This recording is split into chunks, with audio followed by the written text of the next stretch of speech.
president did a solid over the weekend. President Trump signed an executive order in front of his fraternity brothers,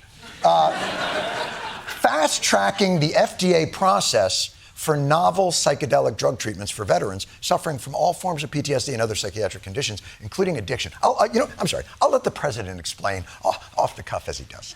In 2024 study from Stanford University, 30 special operation veterans with traumatic brain injuries underwent, it's called ibogaine treatment. Ibogaine. Remember the name. Is that pronounced relatively properly, would you say? Yes.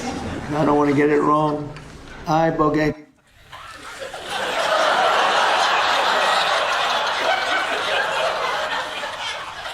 Body.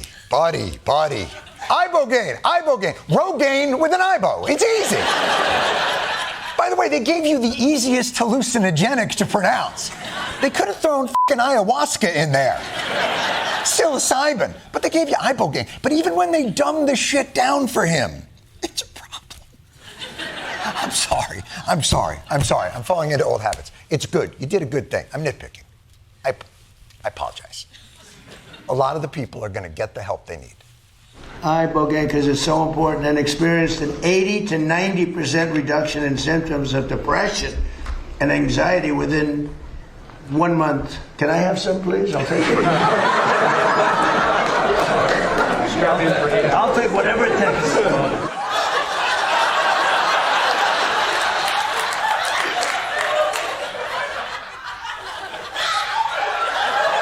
Oh my God. He's depressed too. Hey, don't be depressed, sir. Trump won't be president forever.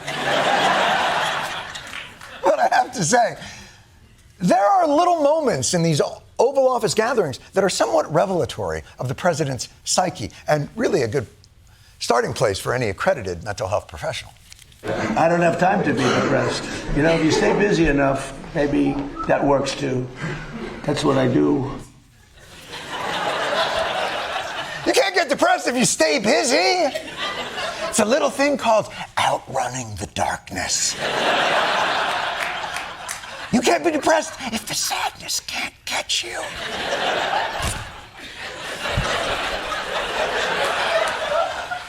And to be frank, I don't think Donald Trump should treat that with hallucinogenics anyway.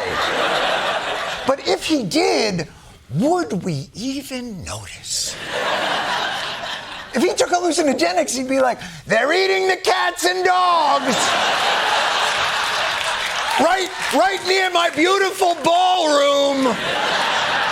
By the way, did you know I'm Jesus?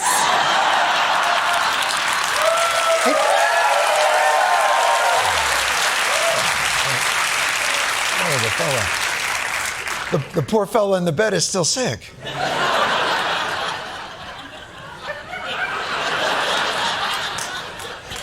It really freaks me out every time I look at that picture.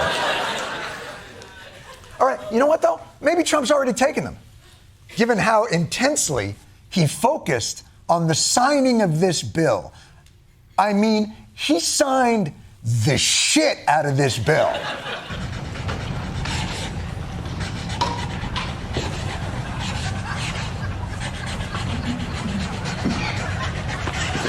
Ooh, that's a good one. Oh, I want to get one. See that, Joe? You think Biden can do that? He can.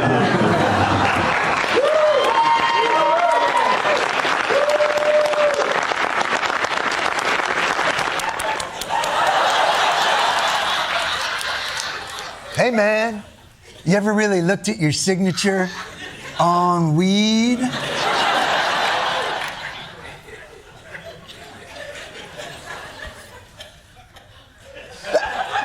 Look,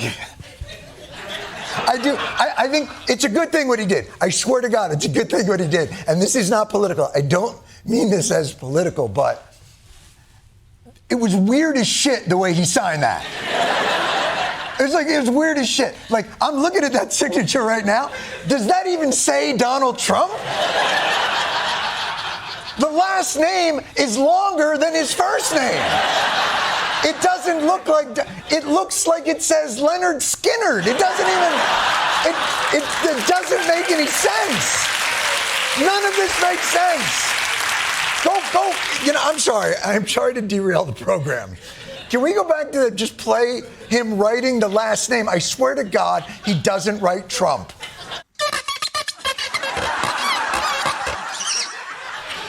That's not right.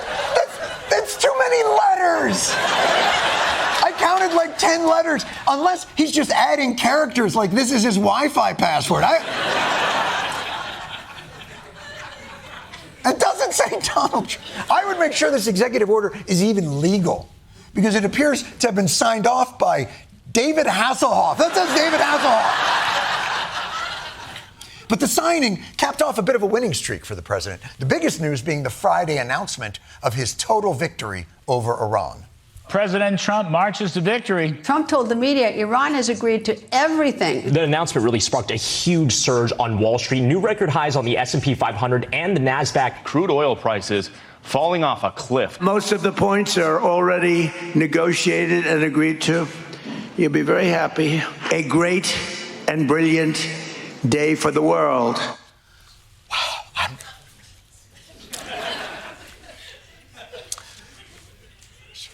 If I may offer you a humble apology. I was one of the naysayers who said this president got us into a war on an impulse. I said this president didn't have a plan for a coherent exit strategy. I said this president was cavalier about the damage that this war of choice would cause. I said this president seems to slosh when he moves because of the Venus insufficiency. You're like a milk carton when you got to push it across the kitchen table.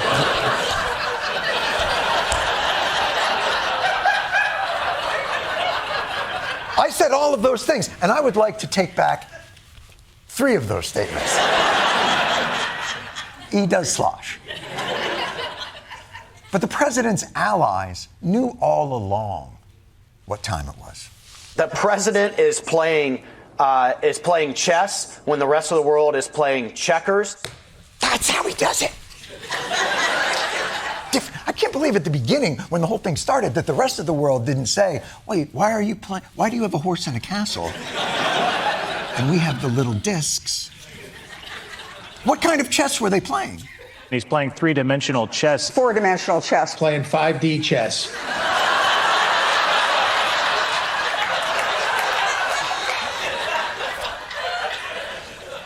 That's the chess where the seats move and they spray water at you. I'm sorry,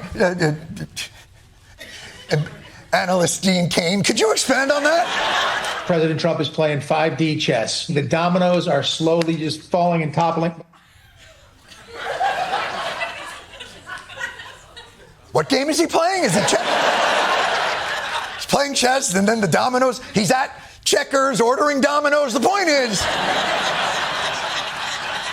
I'm hungry. And while the world played Jenga, Donald Trump is playing Hungry, Hungry Hippos, whatever the analogy is. Because of Trump's brilliant interdimensional Jedi mind, he basically got everything he wanted from Iran.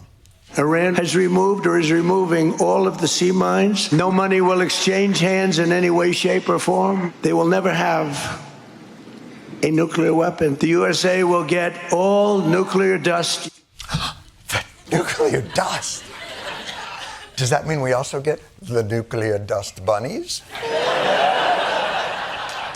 It's so adorable how they beg for death. But look, the enriched uranium was a huge part of this war. And the fact that Iran has agreed to transfer all of its enriched uranium to the United States, it's a win. The Iranian Foreign Ministry says Iran's enriched uranium is not going to be transferred anywhere under any circumstances.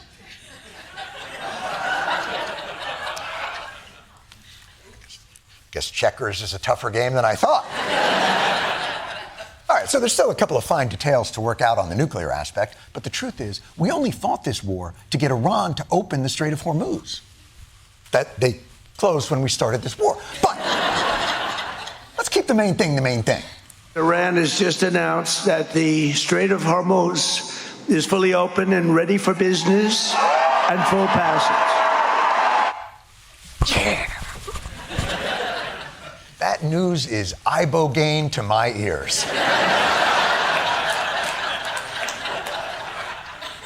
Could Biden have done that? No, because as I said earlier, the strait was already open. But you heard it straight from the president. He declared the Strait of Hormuz is open. Iran declared the Strait of Hormuz closed.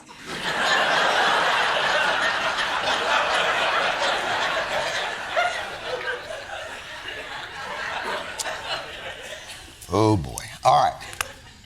Iran is directly contradicting President Trump, and he's not going to like that. On Truth Social, he wrote the following: the United States is going to knock out every single power plant, every single bridge in Iran. No more Mr. Nice Guy. Civilian infrastructure gone! No more Mr. Nice Guy. Say hello to Senior War Crime. Pew, pew, pew, pew. It's all right, it's all right.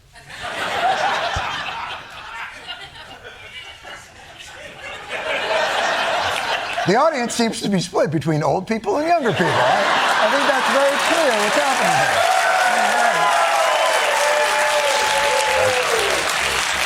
See. Now you might be thinking to yourself, how did this happen? How did the certainty of total resolution that Trump announced morph into the uncertainty of total annihilation that Trump announced in less time than it took Karol G to own Coachella? Cool down. Hey, who wants an edible?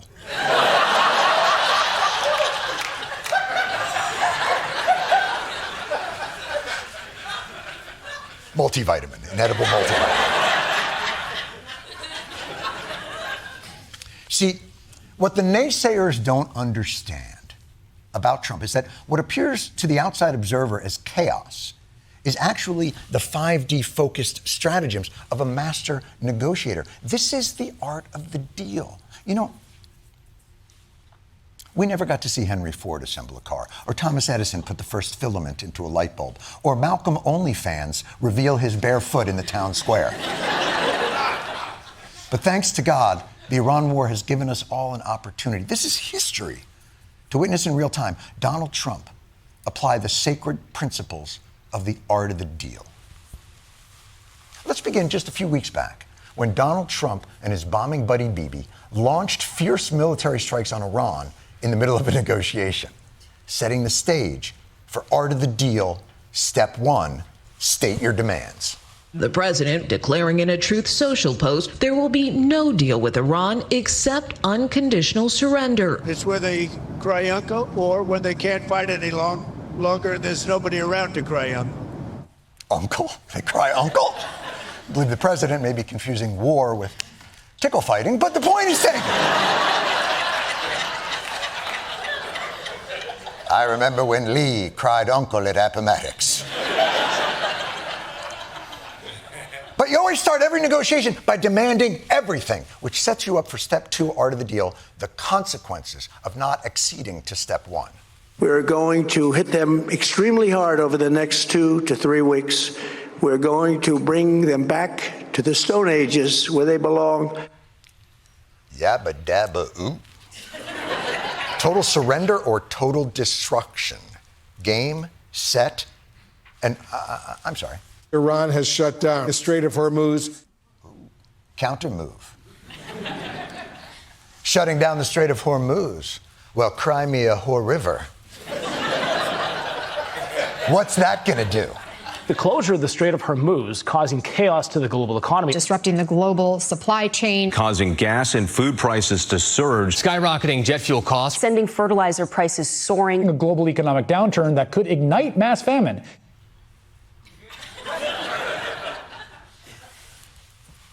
All right, motherfuckers. I didn't want to have to do this.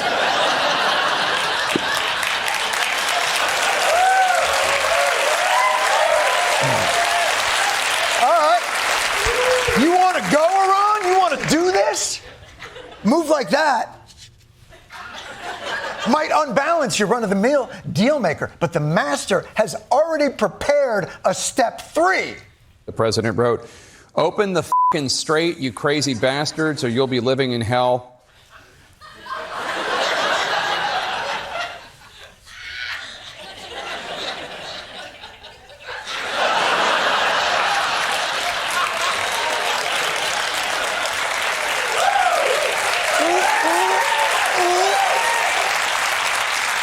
That's right. The art of the deal, step 3, is basically steps 1 and 2, but with cursing. Your move, Iran. Iran says the Strait of Hormuz is still closed. Huh.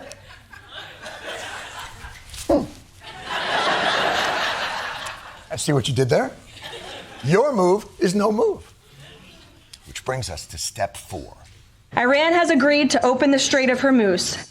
Boom! Motherfucker! Step 4, art of the deal. Just say it's open. Who's gonna check? Honestly, who's gonna... Who's gonna check if it's actually open? Even if you have a boat, what are you gonna do? You're gonna drive all the way there? What are you gonna go? You're gonna go to the Strait of Hormuz Yacht and Regatta Club? Get the out of here. You didn't even know what the Strait of Hormuz was a month ago. Now you're a f***ing expert on the Strait of Hormuz. As far as you know, it's open. It's open. Now, the next part's tricky. Because at some point, even though you stated very clearly that the Strait of Hormuz is open, people are going to realize it's not open. They're still not getting food or fuel, which is fine. Because this is where the art of the deal, where the fourth dimensional chess comes into play. Breaking tonight, President Donald Trump saying the U.S. Navy will start blockading, quote, any and all ships trying to enter or leave the Strait of Hormuz. Woo! Hit him with the old razzle-dazzle. You can't break up with me. I'm breaking up with you. Woo!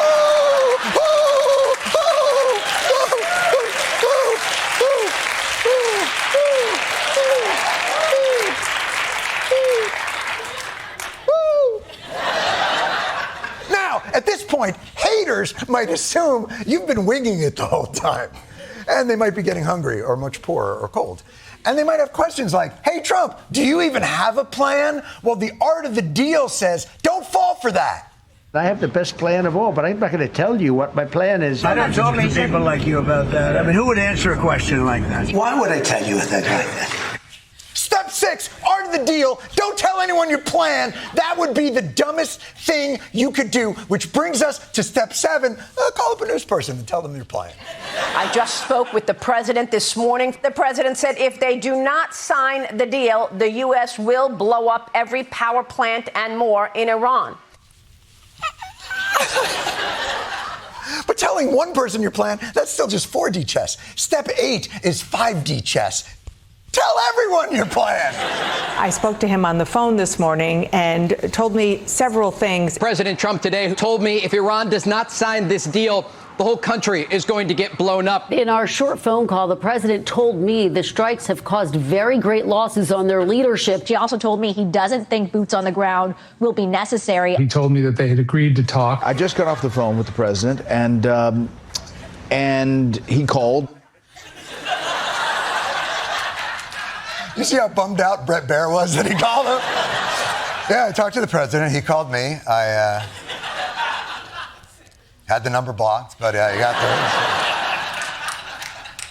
So now everybody's on the same page. It seems like you're moving towards a resolution in a crisp and linear fashion. Everybody knows the plan. All that's left to do is send over a high-level negotiating team to work out the fine print and arrive at an enduring peace. You've got them right where you want them, where you hit them with step 9. Who's talking to what now? The president saying he intends to send Vice President J.D. Vance to Pakistan for a second shot at peace talks today. And an important clarification, I just got off the phone with President Trump. Yet again, he told me that Vice President Vance will not be leading the U.S. delegation. But then less than 2 hours later, I was told that Vice President Vance would again lead this delegation.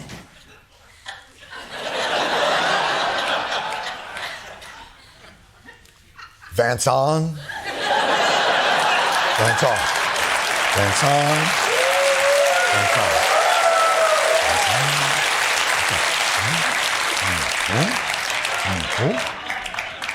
Huh? Oh.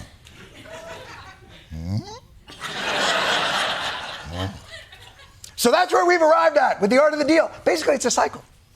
It's a cycle of demands and threats and premature declarations of victory that allows the negotiator enough wiggle room to, at almost any point, claim that they've achieved exactly what they've set out to do. Ultimately, achieving a nuclear deal that'll probably be worse than the nuclear deal Trump pulled our country out of with Iran to start a devastating war that has killed thousands of innocent Iranians, 13 American soldiers, eroded our credibility as the leader of the free world, sabotaged the world economy, and will cost the American taxpayers, who knows, maybe trillions.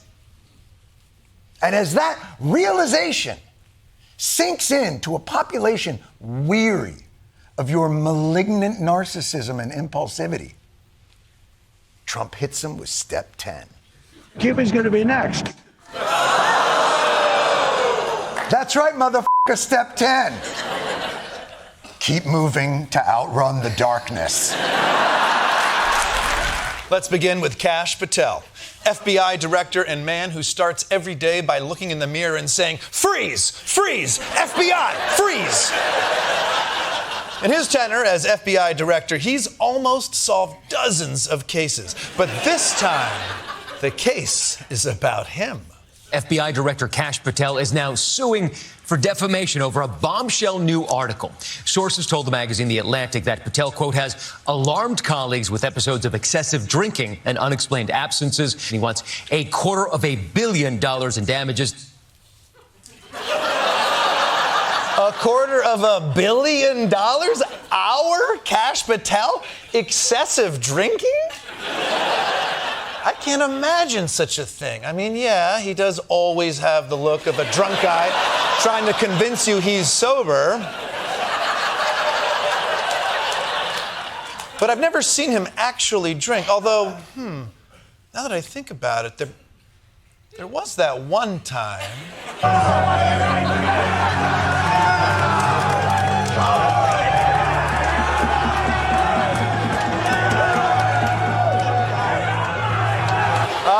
Yes, I remember my first 10,000th beer. I guess in retrospect, if a room full of 21-year-old concussed hockey players thinks you're a good hang, you probably shouldn't be in charge of the FBI.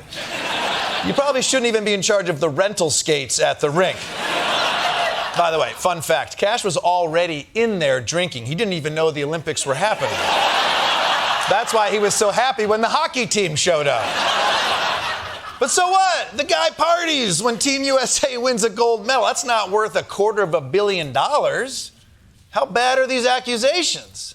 On multiple occasions in the past year, members of Patel's security detail had difficulty waking him because he was seemingly intoxicated. At one point, the article claims even prompting a request for SWAT-style breaching equipment because the director had been unreachable behind locked doors. Okay, I mean, that sounds pretty bad. Look, I've been hungover, but I've never been so hungover they had to wake me up the same way they killed bin Laden. What else you got? During Patel's tenure as FBI director, the FBI has had to reschedule early meetings as a, quote, result of his alcohol-fueled nights, adding that Director Patel is often away or unreachable. The story also goes on to report Patel is a frequent guest of the Poodle Room at the Fontainebleau Hotel in Las Vegas, Nevada. Okay. It is a little weird that a man whose job is in Washington, D.C. also frequently goes to something called the Poodle Room in Las Vegas, but I'm sure the Poodle Room is a distinguished, respectable, hypoallergenic social club where important men network and exchange ideas.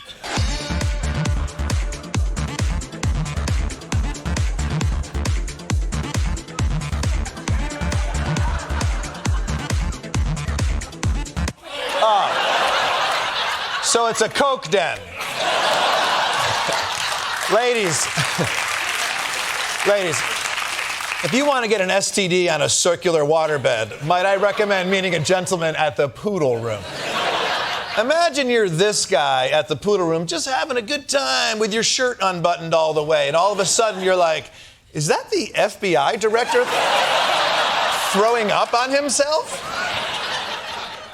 And there's more in this article than just stories about Kash drinking. There's also stories about him being stupid and a little high-strung. Back on April 10th, Patel had trouble logging on to an internal computer system. It was just a technical glitch, but Patel quickly became convinced he had been locked out, and he panicked, frantically calling aides and allies to announce he had been fired by the White House. Whoa! Calm down, Kash. How paranoid are you if the moment you have trouble logging into your computer, you think you got fired? Oh, no, they fired me. Get me on a plane to China. I'm going to tell them all my secrets. I hate this country and everybody in it. Oh, wait, I just had the caps lock on.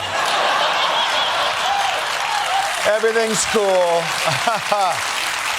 God, I need a drink. But it is concerning that the guy who's supposed to be the country's top investigator can't crack the case of logging into his own computer. No wonder he's pissed off. What else does he have to say about this article? We are not going to take this laying down. You want to attack my character? Come at me. Bring it on. Yeah, that's right. He's not going to take this laying down, because then they'd have to get the SWAT team in to wake him up. But now, as a part of his lawsuit, Kash argues that under his leadership, the FBI has achieved historic law enforcement results, which, even if that were true, doesn't prove anything. People can accomplish incredible things when they're drunk. If Tiger Woods can successfully park in a ditch, then Kash Patel can be like, hey, go arrest some bad guys. Hell, I'm a little drunk right now, and I think we all agree I'm f***ing nailing it. You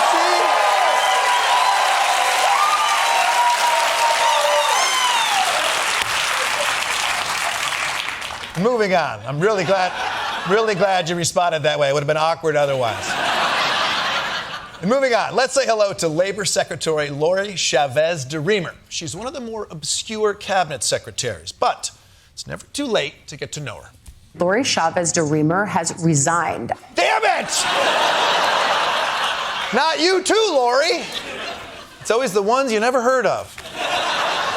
But that's right. Secretary Lori has resigned over a scandal. And if you're wondering which scandal, the answer is yes. Her departure comes amid multiple scandals and investigations, including drinking on the job, allegedly taking staff to a strip club, and using department resources for personal trips. Chavez-DeRemer is also accused of having an affair with a member of her security team. What the hell? Was she going through her workplace anti-harassment training like challenge accepted?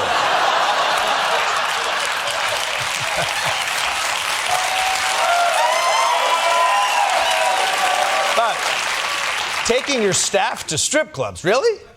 I can't think of a more inappropriate place for a government official to be spending their time. Well, maybe a strip club isn't so bad after all. But before you jackals in the media go tearing Lori down just because she knows how to party, don't forget, this woman has a family. Have a little respect for what her husband is going through. Her husband also in hot water. He was banned from the department's headquarters earlier this year after 2 women accused him of sexual misconduct. What? My boy was banned from his wife's office for sexual harassment? I've heard of men cheating while their wives were at work. I've never heard of a man cheating at his wife's work. This guy's unreal. And to do it all with resting, I'm gonna sniff your neck face, that's so impressive. Well, this cannot get worse for Lori. I can't imagine anything more embarrassing than your staff being sexually harassed at work by your husband. The New York Times reports that the secretary's husband, quote, exchanged text messages with young female staff members, as did her father. Holy shit! Her dad? They're saying her dad is trying to tag team his daughter's staff with his son-in-law? Well, no wonder she's drinking at work. No. This must be a misunderstanding. In an April 2025 exchange, Richard Chavez wrote to a young female staff member, quote, Hearing you are in town. Wishing you would let me know. I could have made some excuses to get out and show you around. Please keep this private. Don't worry, buddy. No one's ever going to see this. Lori's probably like, God damn it, Dad, now you know how to use your phone? This is creepy and disgusting and also such a classic parent text. Even when they're being perverts, they're like, well, it would have been nice for you to give me a heads up you're coming to town. But this is crazy. There's no way Lori knew about her husband and her dad, right? Right? Some of the young women were instructed by the labor secretary herself to, quote, pay attention to her husband and father. Wow. The labor secretary heard Kash Patel had a scandal, and she's like, hold my beer. And my wine, and my stack of dollar bills, and my dad's penis. Kash Patel, FBI Director, and the man voted worst kisser by Breathalyzer magazine, is having a bad week. He sued The Atlantic over a story alleging that he drinks too much, misses work, and that he's what's known inside the domestic intelligence community as a total chode. And yesterday, Kash went before the press to make it very clear that he will dodge any question that comes his way. Can you say definitively that you have not been intoxicated or absent during your tenure as FBI director? I can say unequivocally that I never listened to the fake news mafia. Yeah. Damn, that's a real masterclass on talking shit like a middle schooler who's terrible at talking shit. Oh, you f***ed my mom? Well, I sucked your dad's dumbass. Yeah, clap for that. Also, the fake news mafia? I appreciate that you tried to make us sound cool, but if the news were the mafia, it would be a lot more vague. Tonight at 6, let me tell you about the guy who's going down the place to do the thing, okay? Capiche? Come on, Cash Money. You got to give me a better defense than that. Try again. This FBI director has been on the job twice as many days as every director before me. What that means is I've taken half as many days off as those before me. What that means is I've taken a third less vacation than those before me.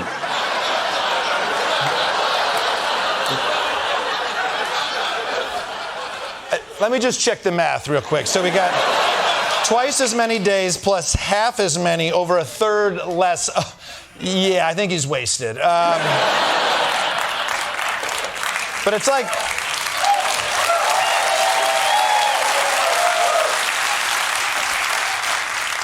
it just says boobs. I don't know. But it's like my grandpa used to say, if you love your job and you're shit-faced at it, you'll never work a day in your life. But let's move on to the big update on the war with Iran. Specifically, the update is that I have no idea what the is going on with the war in Iran. Nobody has had any idea since day one. Trump just started this war on us like a dog bringing us a dead bird. We don't even want this. Now we have to clean this up? And it doesn't help that everything he says about this war is immediately canceled out by the next thing he says about this war.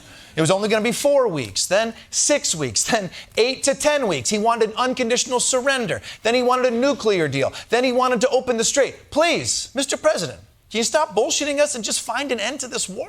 President Trump just told the New York Post that Vice President J.D. Vance and his delegation are in the air on the way to Pakistan for talks with the Iranians.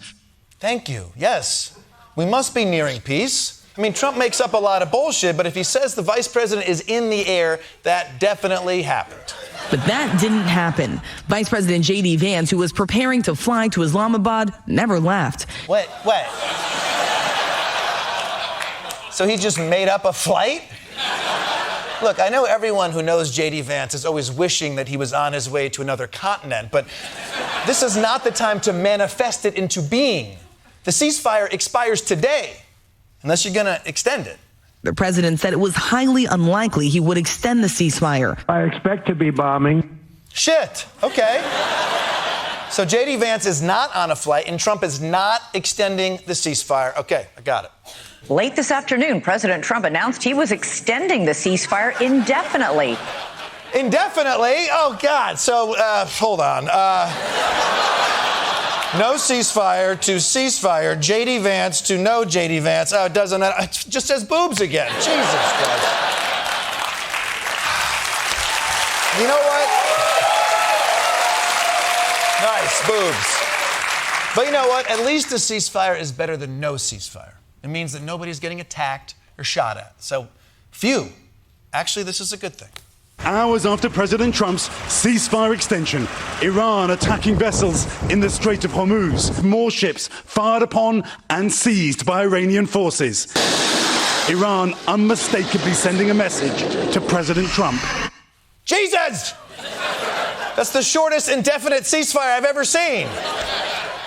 President Trump, Iran's Navy is shooting at ships. Iran's Navy is gone. Shut the up! Just shut up! God, just shut up! Jesus! Nothing you say means anything. In fact, you know what? Hold on. I know how to deal with this. Never in the history of warfare has an enemy suffered.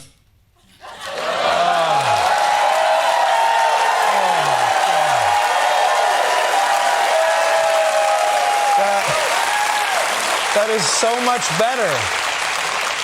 Everyone, just enjoy this for a second, this blissful, bullshit-free silence. Oh, my God. I wish we could just tune him out in real life, but we can't. Because even though nothing he says matters, unfortunately, his actions do matter. So we have to pay attention. And right now, his actions, well, they're f***ing everything up. AAA reports the price of a gallon of regular spiked 40% since the day before the war began. Last week, the International Energy Agency warned that Europe has only about 6 weeks of jet fuel supply left. That supply shock tied to the Strait of Hormuz is hitting fertilizer markets as well. Fertilizer's going up. Do you understand how bad it is when the price of shit is rising? I wish I knew about this morning when I flushed a whole retirement account down the toilet.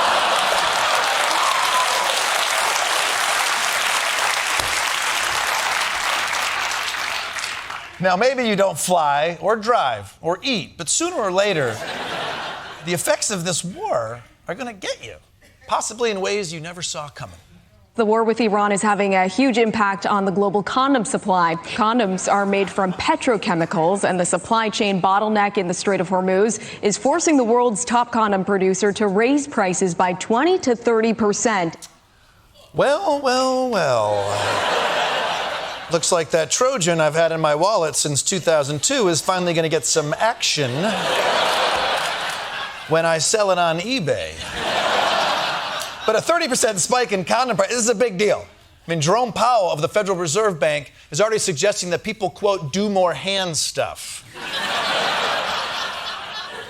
And remember, every day that the Strait of Hormuz remains closed, the global energy crisis only gets worse, which is why today, Earth Day, I just want to give a big shout out to President Trump, truly, because thanks to your war, the benefits of switching to renewable energy have never been clearer.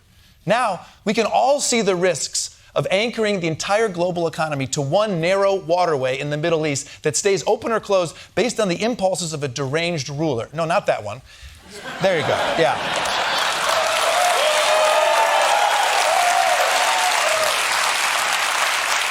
You want to know what the world would be like right now if we weren't held hostage by fossil fuels? Here's a little taste. Hey, did you hear the Strait of Hormuz is closed? The Strait of Hormuz, isn't that the waterway that has no effect on my life? Yep, that's the one. See you later. So, President Trump, thank you. Your thoughtless war is already spurring countries around the world to invest more in wind, solar, and all the other forms of energy that you would probably refer to as gay. Now, I don't think that was your plan when you started this war, because I'm pretty sure you didn't have a plan at all, but still, you have, by pure chance, helped the Earth. At this point, you're basically Captain Planet.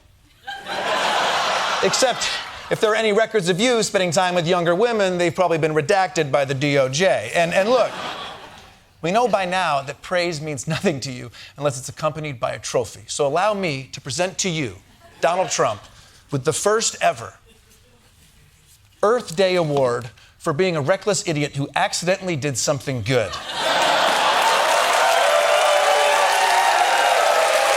Congratulations, sir. All eyes are still on the Strait of Hormuz, which we can now all agree is the most important narrow waterway in the world. Look, no offense to the Panama Canal, but if I were you, I'd kill myself.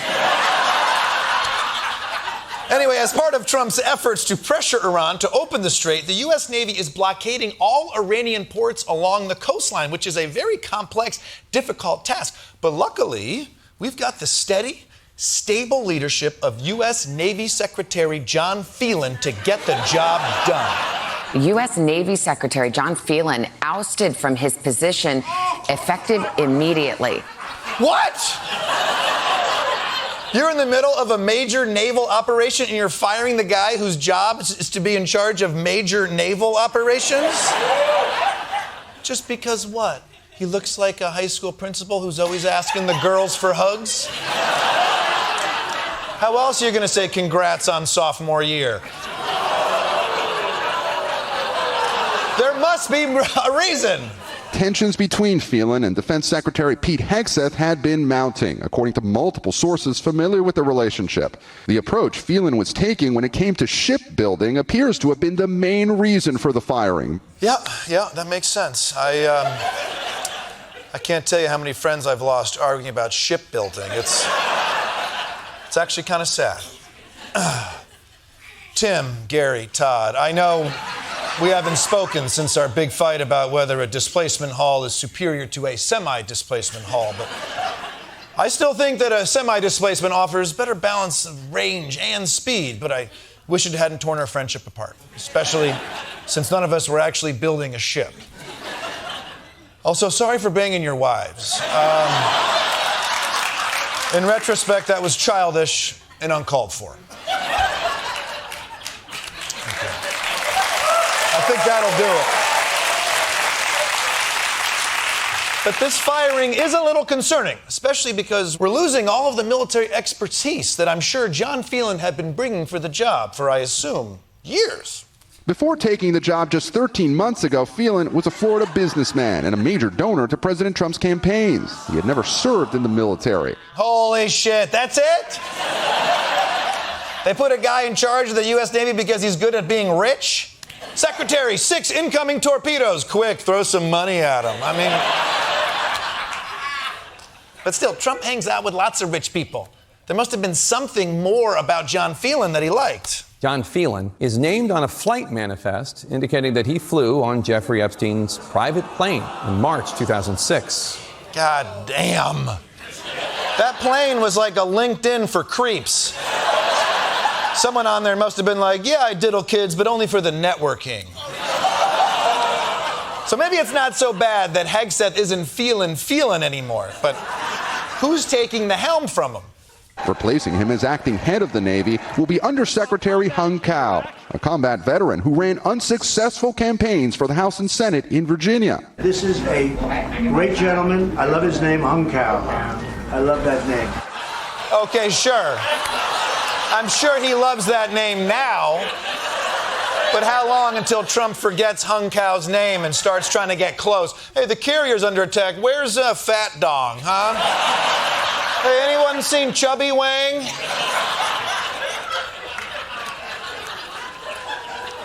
By the way, Hung Cao was my nickname in high school.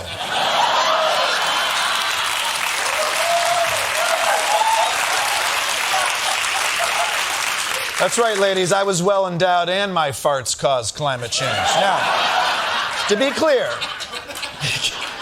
Cao does have some things that you want in a Navy secretary, like 20 years experience in the Navy. But in case you're worried that Trump accidentally hired someone normal, not so fast. For example, he seems very concerned about Christians being persecuted, even when it's a bit of a stretch. There's a place in Monterey, California called Lovers Point. Yeah.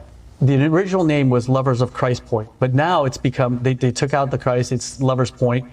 Oh, okay, that's very interesting. So that's actually just like Orlando originally was called Orlando, Don't You Love Jesus? Is changing it from Lovers of Christ Point to Lovers Point that big of a deal? I mean, if they changed it to Rim Job Lovers Point, yeah, fine. That might send a signal. But they didn't. And that's why I have no interest in going. But sorry, I interrupted. You were talking about how all the Christians were driven out of Monterey, California. So what happened next? And it's really, Monterey is a very dark place now. Yeah. A lot of witchcraft and the Wiccan community has really taken over there. And we can't let that happen in Virginia. Yeah. No, yeah, we can't let Virginia be taken over by witches. Also, I have a follow-up question. What the f*** are you talking about? Why? I mean, why is everybody they appoint so f***ing crazy?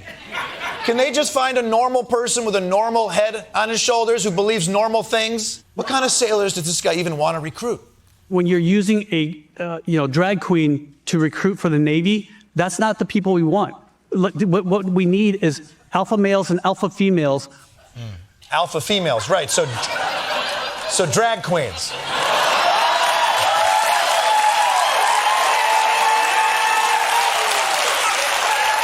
Maybe he's right. Maybe we need alpha males who will beat the shit out of our enemies and alpha females who will mock their insecurities so precisely they'll never leave the house again. But what exactly will the alpha males and females do that others can't? What we need is alpha males and alpha females who are going to rip out their own guts, eat them, and ask for seconds. Those are young men and women that are going to win wars. You want alpha males and females who eat their own ripped out guts? Maybe I don't know what war is. I mean, I guess it might freak out the enemy if they see the alpha soldiers pulling out their own stomachs and eating them, but that's only going to work once. Also, not to be nitpicky, but if you eat your own guts, where do they go?